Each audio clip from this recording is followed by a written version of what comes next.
that there are currently 14 Chenin Blanc clones approved for cultivation in the country of France. That said, there is another roughly 450 clones that are kept set aside, growing and closely monitored with the view that they might have potential for future cultivation. Now in South Africa, we only have 12 approved Chenin Blanc clones, and at least 5 of those are taken from the same pool as the French clones that we just mentioned. There is one clone, Chenin Blanc Clone SN9, which comes from California. But the rest of South Africa's clones are in fact isolated right here in the South African winelands. As we've mentioned before, thanks to the glories of epigenetic expression, there have been some really exciting clones that have been discovered to be unique to the South African winelands, i.e. they don't grow anywhere else in the world. Interestingly, these were all isolated within the larger sort of Citrusdal Mountains area, which is super hot and super dry, essentially a worst case scenario for grape growing. So the potential for these cultivars to overcome really hostile climates is quite exciting. And these discoveries prompted French ampelographers to come over from France and come and take cuttings of all the vines and then take them back to France in order to try and enrich the local Chenin Blanc genetic pool. But the process of doing that takes about 25 years. So we won't be receiving news on that front anytime soon. Now today's hand drink solo wine of the day is the Cape of Good Hope Riebeeksrivier Chenin Blanc 2022, which is from the wine ward of Riebeeksrivier within the Swartland, and it's vinified by the Anthonij Rupert white winemaker Mark van Buren, and is produced from vines that were grown with an unknown clone because there are gaps in the clonal record. But what's really cool is that Mark van Buren and his team have been involved in the planting of Chenin Blanc Clone 880. Now, if you take a look at the Cape of Good Hope wine range, and you look at the winemaking team and the viticultural team, you'll see that they are always embarking on some crazy pioneering project. And one of those projects was to be the first producer in the country to plant Chenin Blanc Clone 880.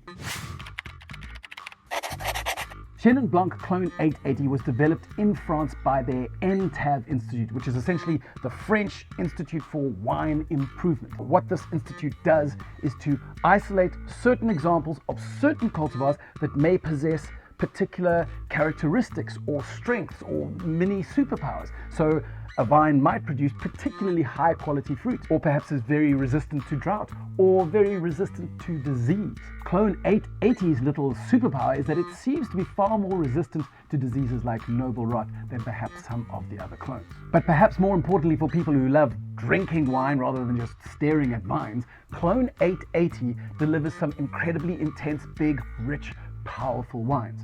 So if you are one of those Chenin Blanc drinkers who loves a stony, herbal, miserly, treat them mean to keep them keen type Chenin Blanc, then Clone 880 wines are certainly not for you. Winemaker Mark van Buren told me that the reason that their Clone 880 plantings didn't make it into this 2022 vintage of the Riebeeksrivier Chenin Blanc is because the vine itself is quite hard to train. It grows these long sort of floppy tendrils, which make it very difficult to form into a proper bush vine, because when the fruit ripens, these tendrils then drag down on the ground and the fruit drags in the dirt, and that's never a good idea. So they had to amend their trellising, and these particular vines are now trellised according to Escheler training systems. In Afrikaans, it's called stok by paaltjie, which means stake by vine. And you might say, Han, how is this all relevant? Why would I care about the shape of a vine?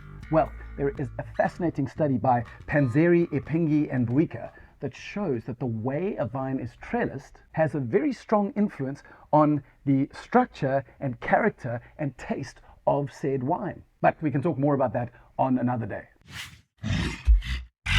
When we get into the glass and give this guy a sniff, well, to be fair, it has quite a generous nose for an old vine wine, because these can often take a while to open up. But what we get in there is fairly classic. There are lovely notes of stone fruit, and not just one type, but a whole bunch. Sweeter peach, there's kind of white nectarine, and then there's the slightly more elevated apricot, which hints at a little bit of brightness in the wine. There are also secondary flavor notes that come from the winemaking. So you've got a leesy, salty bread dough aroma, which is really very interesting. And after that, there's a slightly more classic element of nutmeg, and this comes mostly from the fact that the wine was partially barrel fermented, but also then matured in barrel for 12 months.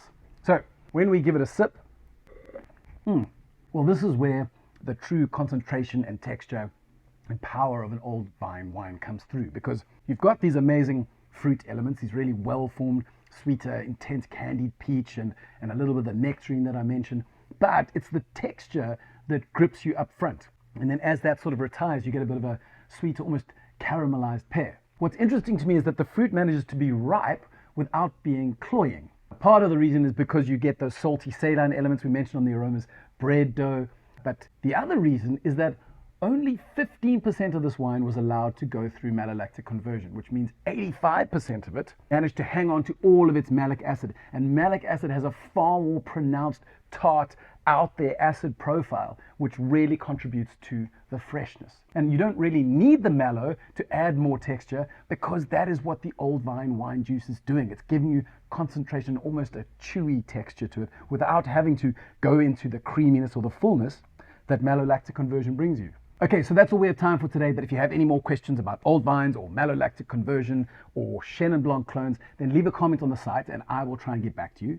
And if you enjoyed the video, then support us on Patreon and subscribe to our Hand Drink Solo YouTube channel, where we talk about things like wine science, wine history, unusual cultivars, and some of the rising winemaking stars that are coming out of the dynamic South African wine bins.